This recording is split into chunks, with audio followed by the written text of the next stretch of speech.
Okay. We'll call this meeting to order. It is 6:32. 4:32. I'm still thinking 6:30. Sorry. Thank you very much. Roll call. Robert Day. Absent. Janice Scott. Here. Carol Cruz. Here. Mike Robinette. Here. Okay. And I believe in our packets are the minutes from the last meeting. Could I have a motion to approve those minutes? Yeah, a motion to approve the minutes as written here. Second. All those in favor? Aye. None opposed. Okay. Staff reports. Kelsey? I just have a couple of things for you guys today, just more for your interest, not anything super relevant to the committee. But the Save Our Indian River Lagoon program, they're going to have a informational table at Friday Fest this week, this Friday. Don't know where it'll be located, but they'll be out there. So definitely look for those guys. This might be Bob. Give me 1 second. Hello? Hi, Bob. Oh, good. I'm going to put you on speaker. Okay.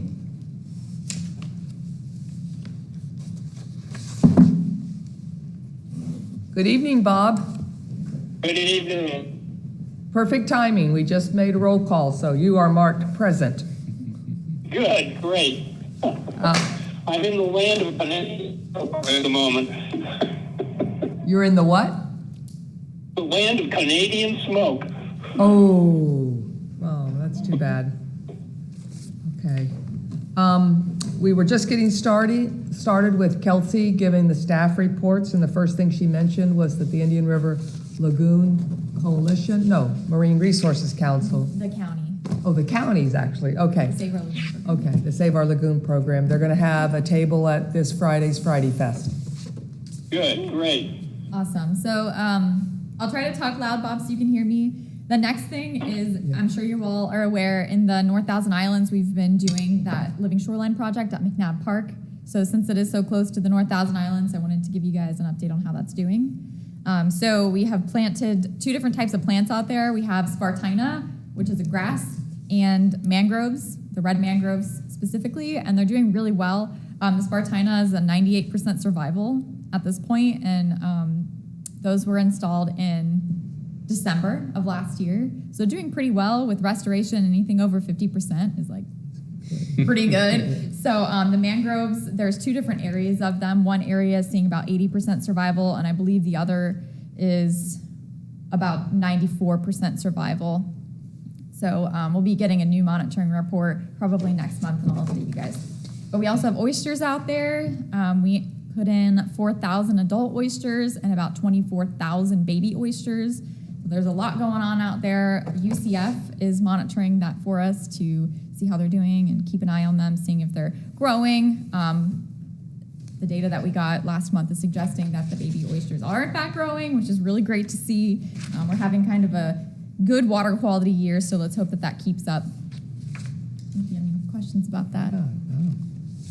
Is that funded at all by the city or through a grant for UCF to be able to monitor those oysters for us, or how does that work? So the project itself is funded by several different groups. Okay. So the Save Our Indian River Lagoon has some sales tax through DEP also, EPA, the Tourism Development Council, St. John's River Water Management District. Did I say the National Estuary Program already? There's like 6 different grant partners for the construction of the project, and then the monitoring of the project is being done when in partnership with Brevard County through the Save Our Lagoon program. They have respond money where they like to monitor these projects to see if they're actually doing well, so we can learn from them and make better decisions next time. Yeah, that's awesome. Yeah, so the city's pitching in a little bit, but the monitoring is mainly being covered by the county, which is really nice great. that they're doing that for us. Yes. And then we'll be bringing about 12,000 more baby oysters out there within the next 2 weeks. And then that should wrap it up for us for the restoration. And then from there on, it'll be monitoring and seeing how the project's doing. And then lastly, I don't know if any of you have noticed, but over here at the pool pavilion here at the country club, we put in some new kayak docks. Those are wrapping up this week. They'll be approved by or inspected by the building inspector within the next couple of days. Hopefully, then they'll be open to the public to increase access to the South Thousand Islands and those mangrove trails and the paddling trails over there. Great. So then that's all I have. Okay. Okay, so there are no vendors going to be there? At the kayak docks? Correct. So there are several vendors that have agreements with the city to utilize that facility. As well as Ramp Road? Yes, And then it has general public access as well. yes. It's all a public It's all public, facility, yeah. So anybody can use that. Okay, thank you, Kelsey. All right, on to new business, the mangrove trimming policy for city property. Review the Florida DEP mangrove trimming guidelines.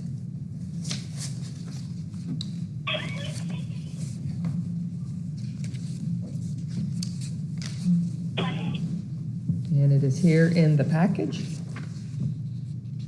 And I think you emphasized, Kelsey, last month that it is strictly for public property. Yeah, so I can provide a little bit of background, and Bob might be able to chime in with some background on the sea grape trimming policy, but we're kind of looking to do something similar at the direction of the city manager and the public works director. They want a policy for how we're going to handle mangroves, either the trimming or not trimming of that on public property. So same thing with the sea grapes. The sea grapes are protected by the Florida Department of Environmental Protection through the state. There are certain guidelines that have to be followed if those are going to be trimmed. Same thing applies for mangroves. So you have those guidelines set by the state in front of you, showing that if the mangrove, it cannot be trimmed at all below 6 feet. If it's above 10 feet, it requires a professional mangrove trimmer, and then above that, there's different height restrictions that would require a permit. There's also different, restrictions on how much of the foliage can be trimmed, which is no more than 25% of the foliage annually. So there's all of these things to consider when we're thinking about the different areas of the city that either should be trimmed or not trimmed, or do we want to maintain them for height, or do we want to let them grow and trim strategically like we do with the sea grapes? So that's just kind of a question for a point of discussion. So do you maintain a list of professional? Sorry. Designation that I am one of the mangrove pruning people. I have a professional wetland scientist designation, and I have in the past worked with the city to do some to advise on some mangrove pruning. I do too. And I agree entirely with Kelsey that we probably should do something fairly similar to the beach access policy. May I speak? Yes, absolutely. Okay. So as to the requirement for an official licensed mangrove trimmer, who maintains a list if somebody needs to trim, like on one of these canals that has mangroves? Can they reach out to the... So state There's statute. in the rule, if I'm not mistaken, it specifies who qualifies, and I don't know if they have a specific list. That I can't tell you. Okay.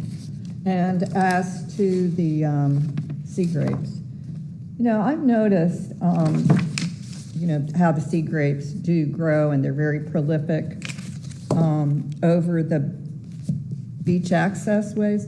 And 12 inches hardly seems to do anything, because it'll grow like 12 inches in a month to fill it back in. So are they going to be trimmed twice a year or something like that?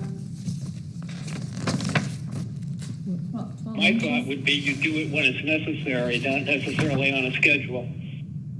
No, but it says here that horizontal pruning should only be 1 foot wider than the width of the crossover. And, Right.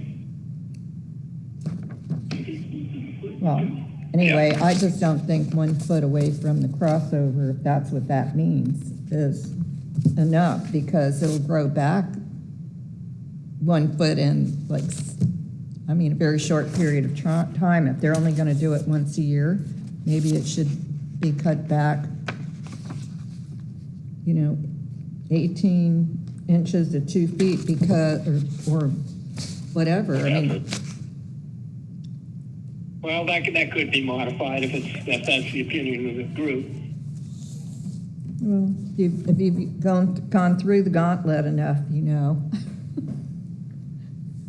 So if they are trimmed back to the main branch, they shouldn't, it'll direct the growth upward. If it's cut in like the middle of the branch, that's when you get the continued The growth horizontal growth, laterally. right. So if they're being trimmed properly, I mean, a foot away might be reasonable.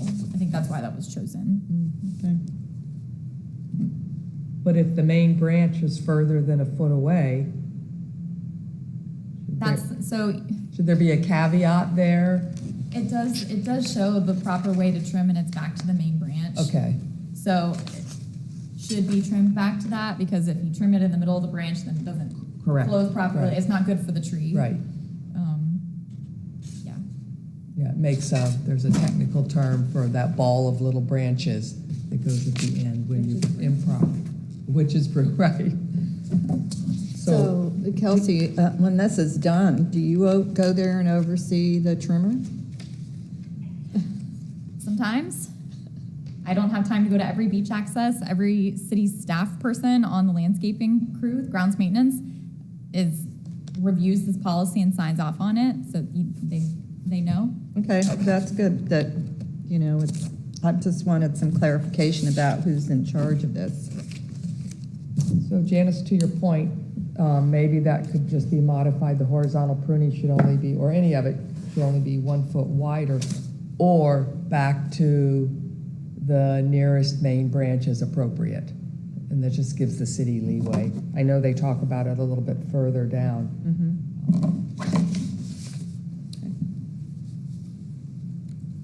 Probably best that the city staff weighs in, because they're the ones that know how often they have to trim them and how much of an issue that actually could be.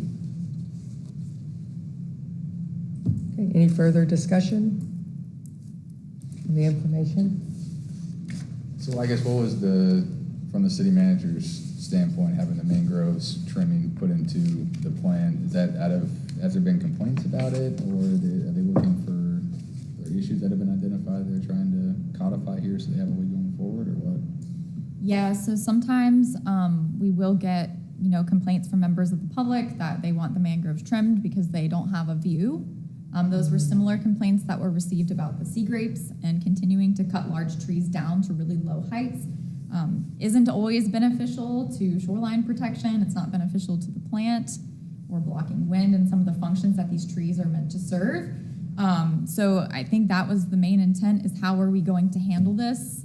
Rather, with the sea grapes, rather than cutting them down, there's different ways that were identified that the city could trim upward to prevent, people hiding in there, or garbage and those types of things. I did make a list of some reasons we may need to trim mangroves, if you guys would like to hear that. So, or areas where we currently hold permits for that. So on Minuteman Causeway, we hold a permit, and Bob knows about this, to trim windows. They're called vistas, so you can trim between 6 and 10 feet. You can trim a little vista so you can see the waterway, but you're maintaining the canopy, and you're maintaining kind of the lower growth, so you're not trimming anywhere below 6 feet. Just a little window vista. We're currently in the process of applying for a similar permit on the golf course, because they're having issues with air circulation and their grass dying from being super stagnant. So we're in the process of applying for a permit for that. Other reasons we might need to trim is to maintain the canals. Like Janice said, if the mangroves are growing in and blocking people's access to their canal and coming in and out, those are things that we would trim for. Also infrastructure, like if mangroves are growing over top of one of our stormwater pipes, that's not good for the flow of stormwater. Or if it's coming over one of our public docks or something like that, we are trimming back to maintain access for those things. But we have had some unique requests, like people at the end of stub-in streets wanting them trimmed and maintained at 6 feet. So we're just looking for guidance on a policy to handle those types of situations. And then writing into the policy things that are necessary, like navigation maintenance and things like that. And where you planted them at the parks at McNabb. Beyond what you're seeing in this handout, there are some exemptions for utilities and some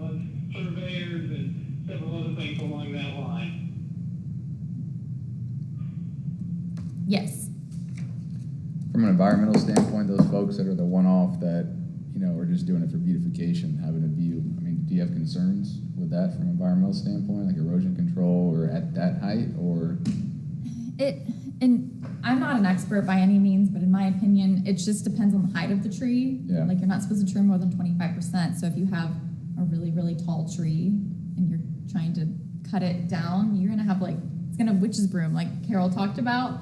Once you trim it down, it's gonna get all these little water spouts. So that's not healthy for the tree. And then, having less leaf cover. The leaves help prevent block wind, and they help take up nutrients from the air, like carbon dioxide and those types of things, and filter it out.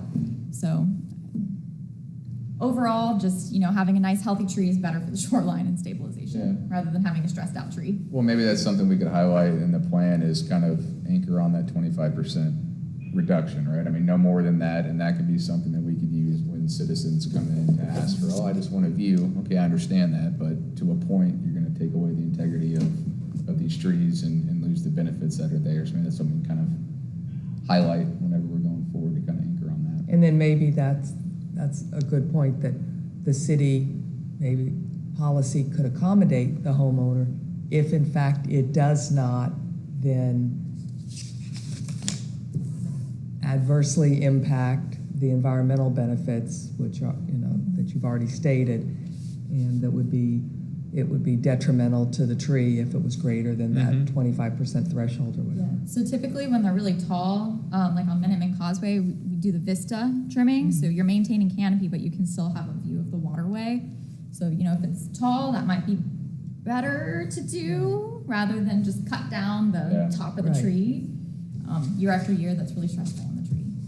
So the city then, they would use their discretion depending on the location and the type of tree or the type of growth the tree has. And accommodating the best you can.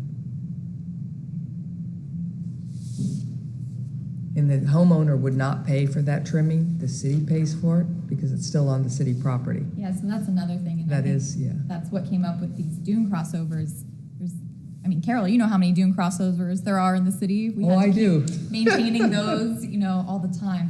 That's a big lift and something that the city isn't necessarily equipped to do. Yeah. Doing, maintenance trimming of the walkways, that's different than trimming, for height over and over again. So that also is a concern here. Well, the dune crossovers, that would just be for safe egress. Yes, and Bob might know better, but I believe that this policy came into effect because there were several people who wanted the sea grapes to be trimmed very short on the beach. Yeah. And that, is not conducive to a healthy beach environment all the time. Oh, because their property is adjacent to one of the crossovers? So there's similar situations with mangroves on city property.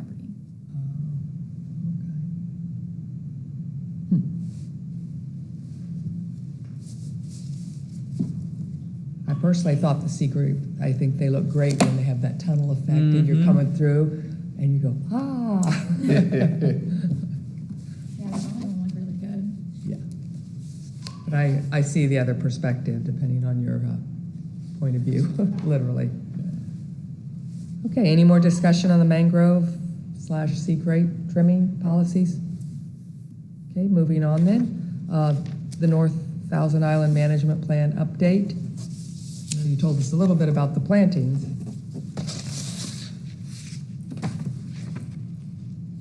I'm gonna let Bob take this one. Bob Carroll's on the North Thousand Islands Management Plan update, and you put together that nice review. So, can you share? I put together a while back, a few weeks ago, kind of looking, this is the compliance checklist that DEP has provided us on what is required as part of a land management plan. I looked at the one that we submitted in 2013, and basically, in my opinion, about what things that we have, things that are partially there, things that aren't there, and a few things that we're probably exempt from. In other words, one of the things is timber harvesting. I don't think we're ever going to have any timber harvesting in the North Thousand. And so there's a fair amount of material that needs to be updated and some things that need to be developed for the plan. And in the next item, I sent Kelsey today or yesterday rather some starting on updating the existing plan. One thing I have done is on the Google Drive that is shared amongst our membership, that I put on there some other management plans dealing with the aquatic preserve, which covers all the aquatic preserves in Brevard anyway. One for the Sebastian Inlet, the Indian River Lagoon. I can't remember the name of the plan right now, but it's the down towards Sebastian Inlet. There's a property that's managed by the state park system. And the third one is of the South Thousand Islands, managed by Eels. They're all a little bit different. In fact, some of them are a lot different. And again, from looking at it, I think for our purposes, it's probably better to edit what we submitted in 2013. We can draw from some of the things that are in the other plans, but again, that's intended to give you an idea of what has been submitted by other entities, which apparently has passed muster with the ARC committee. Okay.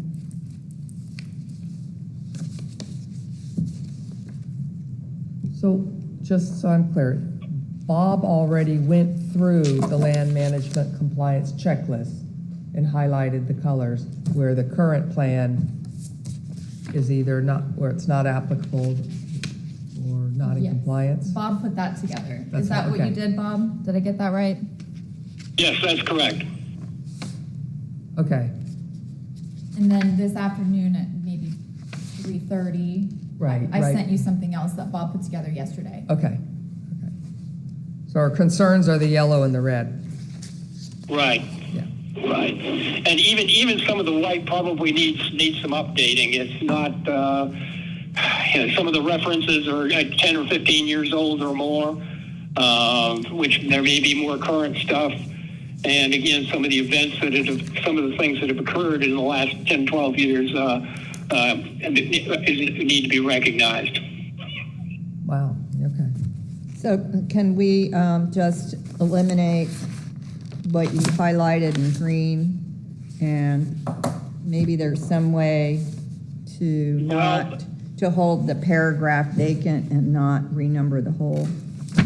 Right. Well, what I've done in the past version was basically notice that again, dealing with the forestry one, it just noted that there were no forestry resources in the North Thousand Islands, and that's basically the statement that was made. You had to do some sort of a statement to cover that, and so it's usually in there. There's another one that's newer that I had not seen in there before that deals with beach dunes, and obviously we don't have any beach dunes in the North Thousand Islands, so that's not applicable. Okay.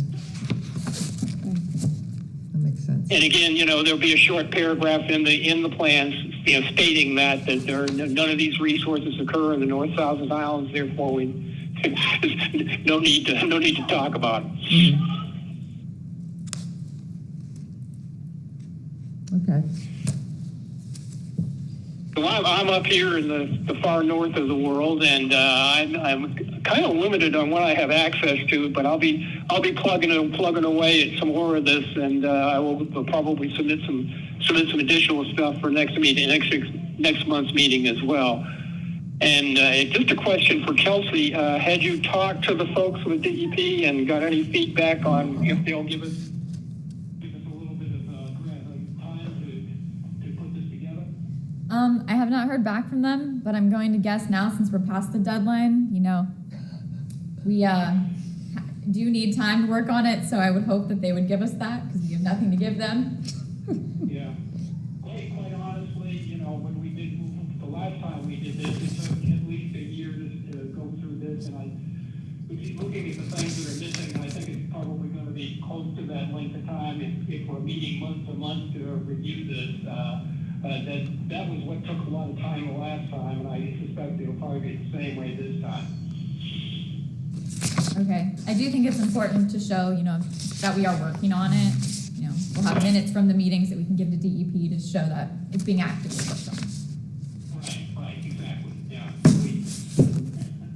Is protocol that they have to give us a formal extension, or it's not I that? don't know. I'll try Rigid. to reach out to him Okay. again. They sent us an email and then I tried to call him a couple times. I don't know if this is the top thing on this person's priority list or Yeah. not, but I'll try to reach out to them again. Right, well, the last time around, as you may notice, the first plan was done in '94, and we finally heard from DEP somewhere around about 2008 or thereabouts saying, hey, you guys haven't updated this, what are you gonna do? And they gave us enough, they kept prodding us to get things done, but it's a long story, but there were some hiccups on DEP's part as well as the city's part. And ultimately, the plan was not developed and approved until 2013. So again, they did give us extensions at that time. I can't speak to what they'll do now. Who knows? Okay, fair enough. So, Bob, is there anything that you need as far as support from the committee to move this forward? At this point, I'm gonna have to keep working on some of this. One of the things that probably I'm gonna have to task you with is getting a letter from the city to FNA about their involvement, mosquito control, and Division of Historical Resources. I think we have letters from 1994 and 2012 saying that there's no historical resources, but I think we need a current one. Look at that checklist and you will see, I think, the information, at least the FNA letter that's needed. And in the old plan, there are copies of the older Department of Historical Resources under the Department of State that has a couple of those letters, so it might give you an idea of what's needed there. And again, probably the letter needs to come from the city rather than from me. Okay, yeah, I can take a look at that part. Okay. Yeah, that's probably the reopening I need right now, and, I need to, when I get back in circulation after Labor Day, I can probably have to dig up some of the other stuff, like, seagrass maps from St. John's and a few other things that, along that line, that would be good to have in the plan. Okay, all right, thanks, Bob. Okay, on to old business, back to our beach and dune management plan. The two things that we're working on to wrap this up is the executive summary and the beach access inventory.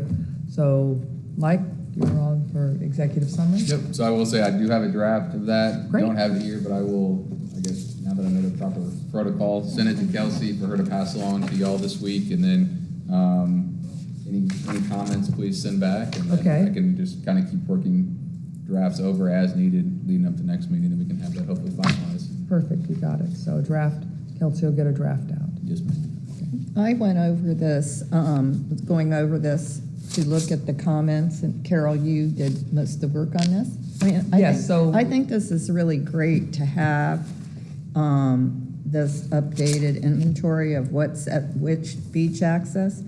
To tell you the truth, recently, when it came to my attention that Barlow is in the city limits, I thought the city limits ended at Young, right north of Pier, but it is what it is. And even Hard Property Appraisers Office said the line wiggles so much they weren't sure where it was. So we'll just assume Barlow is our north Well, we place. still have Harding north of it. Harding. Harding Yeah, is Harding north is of the Barlow, farthest. but there's like a condo that goes, I don't know.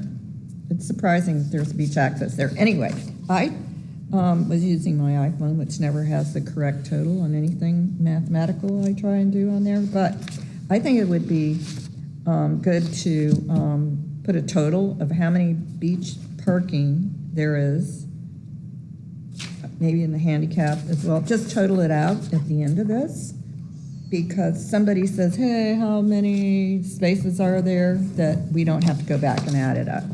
And somewhere on one of those, on the page I was looking at, which obviously isn't this page, because there are a couple of places with zero parking. There was a note that said, for Fisher Park, to discourage parking or use of that on the south side of the park that's being used mainly for maintenance.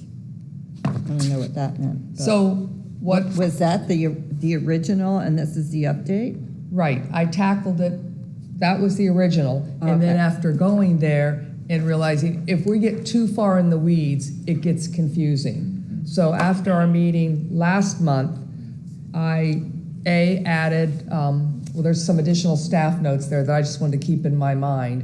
That wouldn't be for the public, that's just stuff that I noticed that we maybe need to clean up or address. But then, to your suggestion, other amenities / features.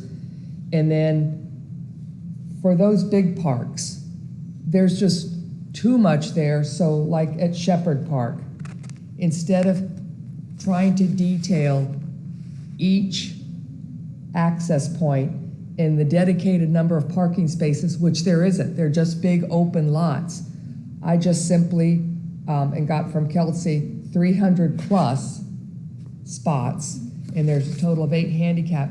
And then at Shepherd, at Shepherd Fisher. Park, you have 2 access points that are boardwalk with stairs, 1 a boardwalk with ramp, and 3 sand paths. That's how I just dealt with it, because you go to that park, it just shows, if somebody's looking, oh, there's plenty of different types of access there. And then in the other amenities features, I tried to just get in the key things people would be looking for: showers, restrooms, picnic shelters, playground, the RV parking, which was important, and just always food service is nearby. Right. And then with Fisher Park, similar, when I went to the city's website, it said approximately 200, so I just stuck 200 there. So if I needed to do a total, it would have to be an approximate total, because I don't think anyone's gonna sit there and look whether we have 323 spaces or 197. And then I just did the same thing, gave the description, which is consistent with the city. I did go, when I went to Fisher Park, because I couldn't find anything on the city website about the alcohol prohibition there. But then when you pull in, there's the signs that say alcohol-free zone. So I just kept that language. When you see it, it's under the amenities there. A couple of things I wanted to point out is I noted, I used the term barrier-free beach access. I think we talked about that a couple of meetings ago. And that just simply means there are no steps to navigate. It in no way means it's ADA compliant, because even the newer compressed crushed coquina paths have in many cases already been sort of overwashed by sand. And so that they're not that hard. In a couple places they're eroded by significant rainwater.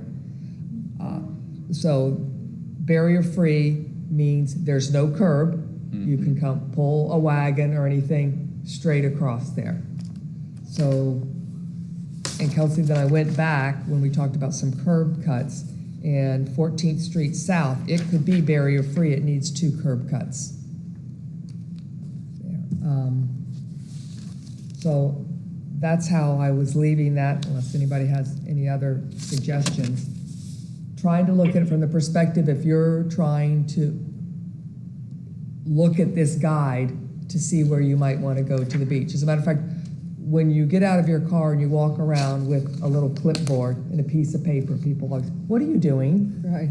So this one gentleman asked me what I was doing. I told him, he goes, that's wonderful. Is it going to be an interactive application on the city's website? I said, well, I think they might be working towards that in the future. He goes, oh. So he was anxious for it. I like this. I think less is more. I I think know. you're on it, right? I mean, like you said, just as a quick reference guide of knowing, okay, where street am I on, especially if I'm out of town? You know, what is the access capabilities, the total number of spots, you know, and then amenities that you might have. I think this is definitely going in the right The direction. one thing I would add, Carol, Uh-huh. would be a definition of barrier-free, because that may mean something to one person and something different to somebody else.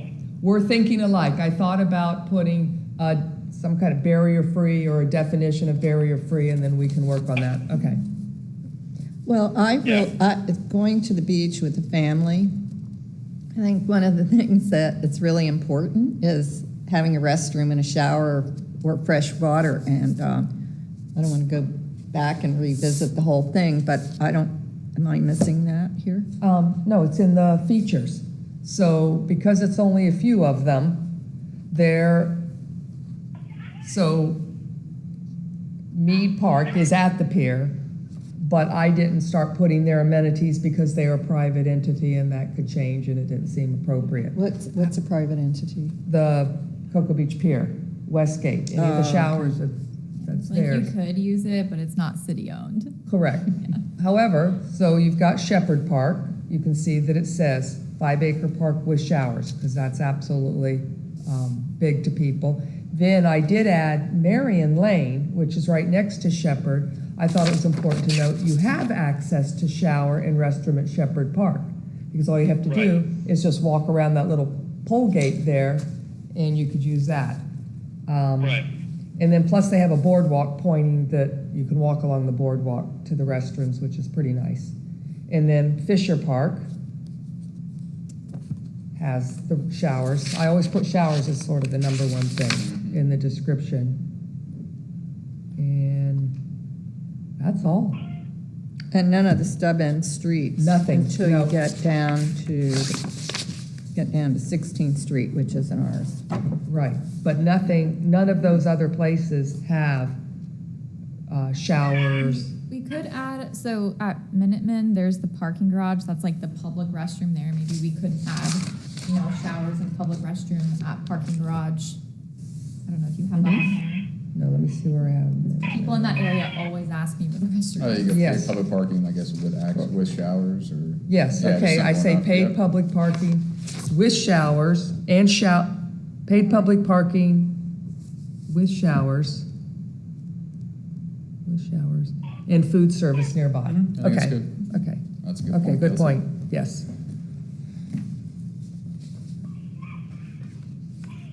Okay,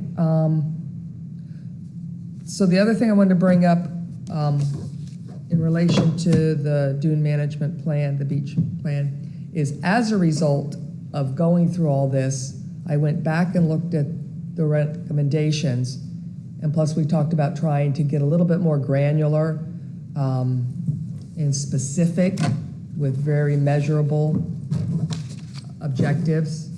And so I am, I've written a lot on them, so I'm gonna take another pass at some of them and scale them back. I will add a recommendation on identifying and preserving active shorebird nesting sites. And then Good. a policy, coming up with a policy, I can't even read my writing here, on invasive plant species and protection of endangered species. So I'm gonna take another pass at that and resend that. Very good. Thank you, Carol, for picking that up, and this spreadsheet is really good. Yeah, and I enjoyed it. It was fun. One of the things I didn't realize, and I think that was just such good information, is that's another reason I wanted to redo the recommendations, is making a statement about improving barrier-free access may not be feasible because of the geography and topography of the dune. Some of these, Yep. I looked at some of them in a naive one and go, oh my gosh, this is a terrible beach access point because it goes way up. And then now that you've educated me that we can't just cut through the dunes, I'll go, okay, this will always have stairs. So, Well, I noticed something being at the beach the other day. Of course, Lori Wilson Park is not the responsibility of the city, but there's 3 or 4 beach accesses from the north side. And when you go to leave the beach, you can't find the one you went on. And That's true. and I ended up, it must have been 115 degrees, and I was in my bare feet in the burning sands with a kid who had to use my flip-flops and skip with a towel like I did when I was a kid, throw the towel out, jump on it, and I'm telling you, I think the skin peeled off the bottom of my feet. But I really think it's important because when you are on the beach and you get on the beach and, okay, so you see the lifeguard stand, but somehow you migrate away from that place that you went on, you can't find how to get back off the beach. I didn't know if, I know there's some, if you are smarter and use a better waypoint, like with one of those life preserver stands and say, okay, that's where I'm headed. But maybe take a look at that from the beach side and see if people can see how to get off the beach once they've accessed. So I've Now- had that problem at Lori Wilson also, but you're right, you have to use a different visual marker, whether it's the trash cans or one of the life rings, because I think the problem is, and I know we're not doing post and rope there because it's not our responsibility, but because the dunes are shifting all the time, you couldn't just have a single marker there, because as they shift, all of a sudden I noticed, or people just carve different pathways do. in there, and then you lose your bearing because of the height of the dunes, you can't see. So I hear you. I'm now, because that's happened to me, that I wanted to be on the ramp and I was all the way over on the stairs because I just took a lateral path instead of going straight in. Well, you think you're straight, But you're not. but you're right? not, and then you turn around and look Right. back at the dune, and it all looks alike. Well, so it's Some- an adventure. It's like a maze, just not at 115 degrees. In your bare feet. In your Yeah. bare feet, right? Since both of you have had a similar experience, maybe other people have too, so maybe that can be a part of the recommendations for the city to partner with the county, Parks and Rec Department to better, somehow mark or figure out a way, because if there's a thunderstorm, you don't want to you know what I mean, getting off the beach, you don't want to I be know. trying to figure out where you need to go. Okay, I see that as a multi-level issue. okay. Well, I think especially it wasn't my issue that day about the storm, but I'll tell you, the storm came up really fast Oh, this sure. afternoon. Yeah. Because I was in the pool and an hour later, it was like crazy. So, people sometimes want to get off the beach in a hurry, or they should because of the lightning. And the other, that's why I would like to be Okay. able to find my way back faster. But the other thing is, on the chart, I was wondering if we shouldn't say about the dogs, that dogs are not allowed till you get to South 4th Street. But that's and it's in the beyond. plan, and it's on the city's website very clearly. Because remember, this is embedded within that other information. Right. Yeah, I think the confusion comes, there's a dog park at Lori Wilson Yes. Park. I think that's where the confusion Right. lies. Yeah. One thing about locating your crossovers, Yeah. if I remember correctly, each crossover on the crossover has like a 4x4 or something or other that sticks up pretty well into the air, 10 feet or so, and it's labeled, 10th Street South, 4th Street South, whatever. At least at the street ends, if I'm not mistaken. At the city ones, it's Yeah, it's Lori Wilson. Yeah, Lori Wilson is different. I grant you that, because sometimes those paths meander, and you don't know and you may not know exactly where you are. I ended up, and this was really bad, because I ended up at the dog park, leaving the beach at the dog park, and I was parked in the north parking lot. Yeah. So I won't tell you who was kind enough to give me a ride to the north side, but Okay. yeah, but it Yeah, was. well, Again, that's county thing, and perhaps they could put some sort of a pole or a flag or something or other on the crossover itself to show you where you're at. Right. Well, it's not really even county, which is another issue. It's the tourist development, whatever, EDC's got that. has that.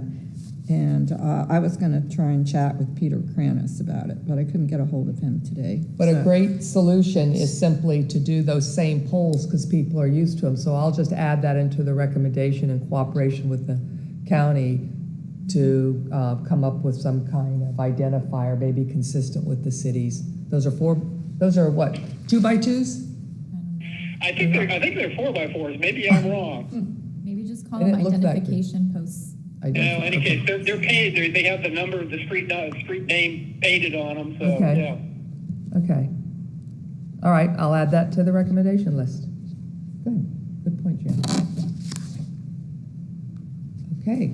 I was just curious, how's the trash going on the beach? Because I think the trash around the city in general is awful. I can Awful send situ- you the most recent trash report from KBB. We get reports from them about beach trash pickup. But are the cans being emptied, or do you see that they need to be emptied more frequently? I know that was a big issue before. Yeah, so I don't remember their exact schedule, but in the summer they're scheduled more frequently. They pick up like at the beginning of the day, and then they're out there throughout the day, and then they pick up at the end of the day. Whereas in the winter, that's not necessary. So the schedule changes, the contract they have with us, the schedule changes. I don't remember it off the top of my head, but that report has it, so I can just send you guys that, just so you know. I was just just curious if it's better or worse, doing well. There's a lot of trash. Yeah. Is this- I noticed at the transient rental houses that one night there were 2 trash cans filled up with the lid that won't go down. And it's like, that's a public works issue, I guess, but just to notice that. And I had a couple of questions for Bob. It's historical, if I can. Bob. Yeah. Why isn't the Brightwaters property, why wasn't that ever part of this? It was a preserve, and it's very curious to me how the city wrangled out of that preserve and is thinking of some ways of developing it, or selling it and transferring the density somewhere else in the city. I'm trying to think of where you're saying the Brightwaters Preserve is, because It's off of North Banana, across from the entrance to Our Savior's School. Okay, yeah, I know what that was an old, going to be a school site years ago. It was put out. It belonged to the school board. I think it got transferred to the city, and they were using it as a spoil site when they were dredging the North End canals. Now, honestly, I can't answer any more on what the status of it is or what's going on with it. Well, I just kind of am concerned because the residents were totally blindsided by the fact that DEP gave the city part of that property in a 50-year deal. And I don't think that there money exchanged hands in acquiring the school board part. But remember the part that was owned by the school board, they were going to build a school there in 1968, and the bulldozer went in the muck. So they abandoned that. But the school board kept it in their inventory until 2001, around there. But then it was designated as the Brightwaters Preserve. And then suddenly now DEP has let loose of the 50-year lease, so somebody went and asked for it in the city. I don't recall when or how in recent years, but then there was talk of by the mayor that you could put 72 houses there or something, and residents on the north side are curious to know if anybody knows anything. I don't know a thing about that at all. Okay. I know. Again, my history on that is somewhat limited. But if it's, would anybody object to putting it back as the Brightwaters Preserve? And I think we need a lot more information before we can. I don't know what's going on with that property right now. I truly don't.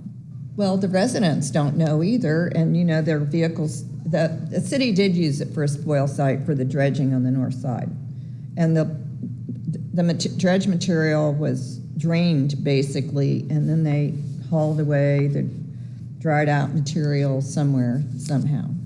And it is kind of used a lot by the north side as a neighborhood recreation area.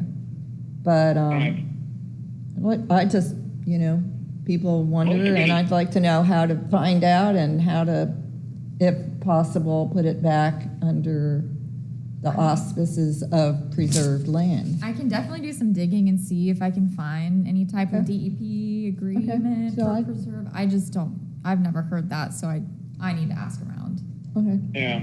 okay. Yeah, I was not aware that it had been designated as some sort of preserve, because most of that is open field and a little bit of mangrove right next to North Banana River Drive, and I'd be interested to know what they thought they were preserving there, but in any case. Well, it was just to have green space, and, the canal on the north side, and the land on the north side of that property is all mangroves. And, I always mix up which is which street, but Jack Drive, they always wanted to dredge that canal. It was never a canal. And when they made the canals, they, for some reason, did not go back all the way to North Banana. They stopped. But even though the water is very shallow in there, and they have all It this, is. those mangroves, people take pretty big boats in and out of there. So they had a private boat club or something they were trying to use to promote their wanting to dredge and make it a proper canal. But, I just don't see how DEP in this day and age would do anything to touch those mangroves. I mean, so if anybody wants, I'm bringing it up, so if you want to take a look and see what that property looks like, it would just be good, because it would be a nice city asset of green space. And Right. Yeah. Well, maybe Kelsey can do a little bit of research and figure out what's going on with the property and what, if anything, is being proposed. So, Okay. I think we're kind of batting in the dark here on what's going on. Right. Okay, I just wanted to bring it to the forefront. Okay. Okay. Just, I Mike, guess just yes. one other question. Is this something that we could try to finalize, maybe put out either through city's Facebook or turn it into a pamphlet? I mean, I feel like this, what Carol's put together, would be something that would be beneficial to get out before we actually publish the entire plan. And I say bury it within, but have it amongst 100 and whatever pages. And I think it'd be good to kind of get out. So I don't know what the process Put it would on the be. website when it's Yeah. finalized. I think it'd be good, 'cause I mean, especially for folks coming in outside, I mean, that'd be a great reference material Right. to have. We were talking about having something like this, but then on the website, you would need the map Okay. so that they would To be able to- know, right, to say, oh, okay, I'm down here. Yeah. Here's the one that's the closest to me that maybe has showers or something. Yeah. So I know that had been talked about at one time. We can probably still do something like that. That might take time, but something like this I can see. It just has to be made ADA compliant, which we have people here at the city Oh, that can yes, do for the that. website, For right. it to put it on the website, and then it can just be under the parks, or some type of page, wherever the website people feel like it's appropriate. Just put it on there. Do we have like a tourist center or, hey, you're new to town, go in, here's some pamphlets to be able to, there's the attractions around. I haven't, does that exist here in the city?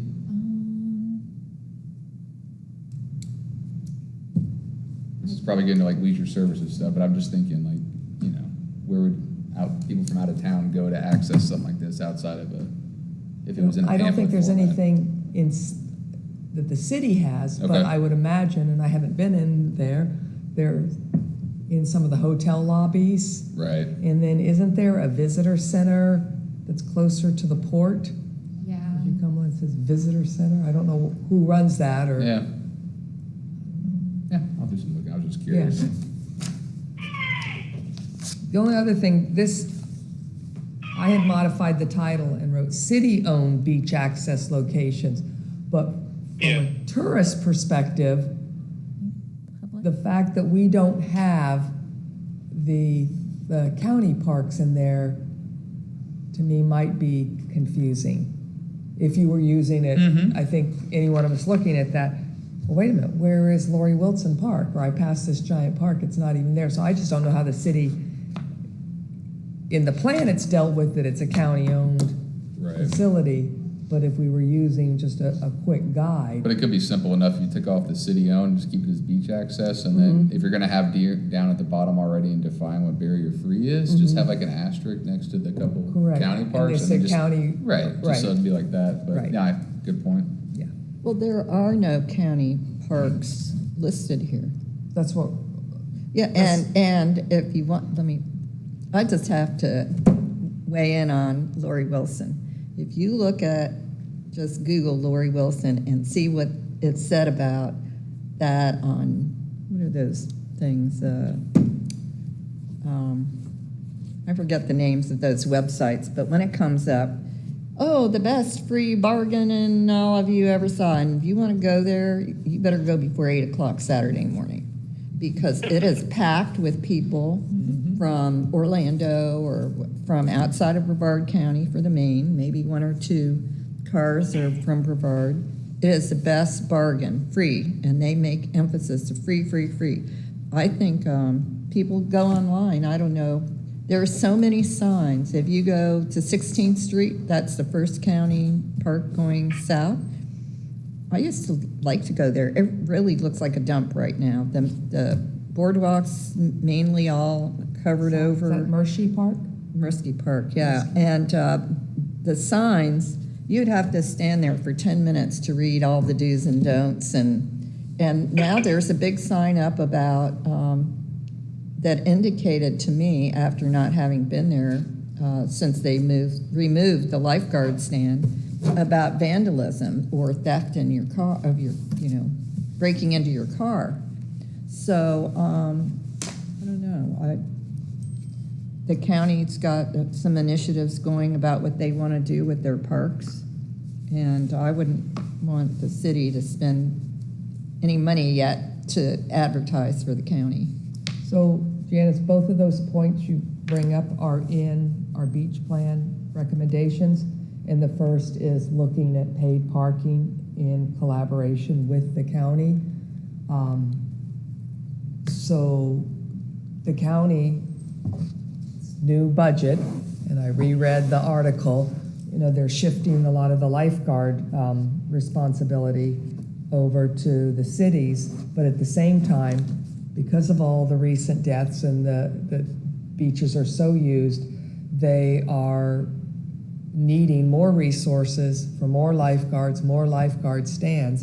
And so one of the recommendations is really to talk with the county and seeing if there isn't a way to start making the county parks be paid parking to help better support beach management. It's not just to get money, it's because with the free, it's overused and people are all out on the street and everything. So that's just one of the recommendations. And the second recommendation relates to signage. Looking to somehow create signage that is more consistent across the different jurisdictions and reduce the number of signs all over, because then no one reads them. So if we could develop a common font or approach or icons and things to use. So that's just another recommendation to look at that. So we're trying to speak to both of those concerns you bring up. Well, one of the things I noticed this week too, and I haven't been to the beach this week, I admit, but when I look at the weather, there is big alert about riptide on most of the weather apps that I use. And so I guess riptide's been really bad this week. And I can just say, I'm on the county beach committee, beach advisory committee, and have been for about 4 years. But because of the way it was restructured last year to save money, they have wasted a lot of money sending notices to the members on the committee. They combined the central parks and beaches with south parks. and nobody shows up, we can't get a quorum. There were 16 people to start it out when the move was made, and we met in November or October and had a meeting to set up the bylaws, and nobody has met since then to make any recommendations at all. And they also mixed that up with the West Cocoa Recreation Center. I don't know if you're familiar with that, but it's just that West Cocoa Recreation and South Beaches Malabar, we have nothing in common with the Central Parks and Beaches. And they don't show up, and they can't get a quorum to meet again. So we only, had agreed to meet quarterly anyway.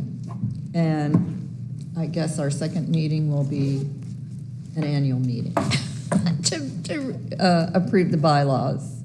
So it's really too bad because Malabar has a lot of things going on with their scrub jay habitat that they'd like resolved or to discuss it in a broader forum. And so I think the only way to deal with that with the county is to go to the county commission meetings and make a public comment about it, or write email to them. So. Well, I think, at least my perspective, serving on the committee, we'll work through the channels so that it comes up through the city. Right. Because these recommendations are simply going to be committee recommendations.